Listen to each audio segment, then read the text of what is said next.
大家好，我係 Ken Sir，今日好高興咧帶俾大家一個訊息啊，就係我啱啱出咗本新書，個書名叫做《創業之路：夢想與智慧》。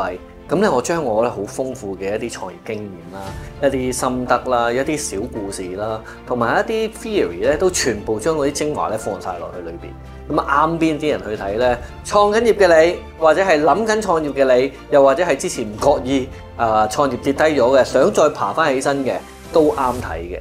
咁咧，我又邀請咗我啲老闆啦，同埋一啲業界嘅翹楚咧，幫我去寫咗個推薦序。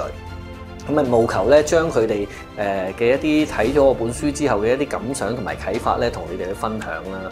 咁啊，今次好厲害啊！我寫咗101篇，咁咧我就將佢咧分咗上下冊，咁咧就可以務求俾你哋慢慢咁去欣賞。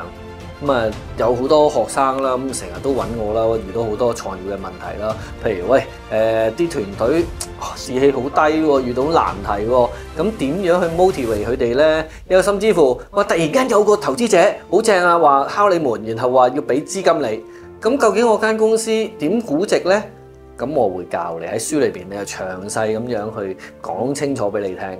咁你係咪好精彩呢本書？咁你啊唔好錯過啦！咁咧喺我 video 樓下咧有個說明咧，有啲連結咧，你就可以揾到點樣可以揾到我本書噶啦。咁希望咧今次你會喜歡我呢本書啦〜